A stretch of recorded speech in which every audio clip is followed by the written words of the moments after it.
강한 자에게 약하고 약한 자에게 강한 사람들. 안녕하세요. 요즘 뉴스 보셨나요? 어느 국회의원이 자신의 보좌관들에게 했다는 갑질 사례가 연일 논란이 되고 있습니다.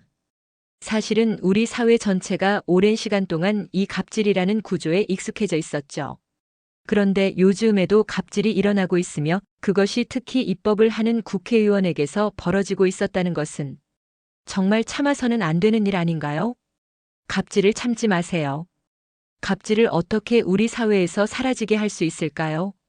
오늘은 갑질이라는 단어의 본질, 왜 한국 사회에서 갑질이 유독 만연한지, 그리고 갑질을 당하는 사람들이 겪는 고통과 우리가 함께 해결할 수 있는 방법에 대해 깊이 이야기해 보겠습니다.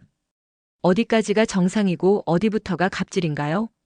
갑질이란 권력이나 지위를 이용해 상대적으로 약한 사람에게 부당한 요구를 하거나 인격을 무시하는 행동을 말합니다. 최근 논란이 된 국회의원의 사례를 보면 그 전형을 아주 잘 보여줍니다. 집안 쓰레기 처리, 변기 수리 등 사적 업무를 직장에 나와서 보좌관에게 시킨 점이 뉴스에 나오고 있다. 어쩔 수 없는 상황에서 한두 번 시킨 일이었으면 이렇게 논란이 되었을까? 겉으로는 엄격한 리더십이라고 포장할 수 있을지 몰라도 그 안을 들여다보면 명백한 위계형 폭력입니다. 이런 행태는 국회의원만의 문제가 아닙니다. 회사에서도 학교에서도 심지어 가정 안에서도 다양한 형태로 나타나죠. 왜 한국 사회에 갑질이 많을까요? 역사와 문화 속 갑질의 뿌리가 있는 것은 아닌지. 유교 문화와 연공서열. 한국은 오랜 유교 문화의 영향을 받아 나이와 지위에 따른 위계가 뿌리 깊게 자리 잡았습니다. 윗사람 말은 무조건 들어야 한다. 손윗사람에게 맞아도 참고 배워야 한다는 식의 인식은 지금도 여전히 남아 있습니다. 군사문화의 잔재. 군사 정권 시절 상명하복 문화가 사회 전반으로 퍼졌고 이를 어기면 불순한 태도로 여겨졌습니다. 지시를 곧이곧대로 따르는 것이 미덕이 되었고 그 문화가 조직 속 갑질로 이어진 것이죠. 3. 경쟁 중심 사회 구조. 입시, 취업, 승진 한국 사회는 끊임없는 경쟁으로 이루어져 있습니다. 이런 구조 속에서는 을의 고통은 무시되고 갑의 눈치만 보게 되는 문화가 만들어집니다. 4.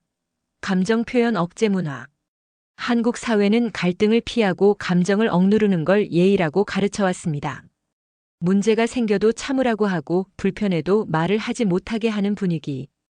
이런 문화 속에서 부당함을 겪어도 문제 제기를 하기 어렵습니다. 갑질이 개인에게 미치는 정신적 고통과 심리적 영향. 갑질을 당하는 사람은 보통 다음과 같은 심리 상태를 겪습니다. 반복적인 모욕, 비난, 무시를 겪다 보면 자신이 무가치하다는 느낌을 갖게 됩니다. 내가 뭘 잘못했나? 하는 자기 비난이 심화되죠. 불합리한 대우가 계속되면 만성적인 스트레스가 생깁니다. 불면증, 식욕 저하, 사회적 고립으로 이어질 수 있습니다. 처음엔 믿고 따랐던 사람에게서 받은 배신감은 관계 자체에 대한 회의감을 심어줍니다. 다 똑같아. 어차피 위에 있는 사람들은 다 그런 거야. 라는 냉소가 생깁니다. 업무 성과와 조직 분위기에 미치는 영향. 갑질은 단순히 개인의 고통으로 끝나지 않습니다. 결국 조직 전체의 효율성과 건강성까지 해칩니다. 자유롭게 의견을 말하지 못하는 환경에서는 창의적 아이디어가 사라집니다. 괜히 나섰다가 찍히는 거 아니야? 라는 생각 때문에 모든 구성원이 침묵하게 됩니다. 유능한 사람들이 오히려 이런 환경을 못 견디고 떠나게 됩니다. 조직은 결국 버티는 사람만 남게 되죠. 위에서 갑질이 시작되면 아래로 그 문화가 퍼집니다. 팀장 사원 인턴까지 수직 폭력 구조가 되면서 조직 내부가 병들게 됩니다. 사회 전반에 미치는 부정적 영향. 갑질이 만연한 사회는 어떤 특징을 가질까요? 빽 있는 사람 위에 잘 보이는 사람이 대우받는 사회. 피해자가 오히려 민감한 사람으로 낙인 찍히고 가해자는 승진하는 역설. 서로 믿지 못하고 의심과 견제로 가득한 조직과 사회. 결국 이 모든 것이 사회 구성원의 삶의 질을 떨어뜨립니다. 경제도 문화도 정치도 건강할 수 없습니다.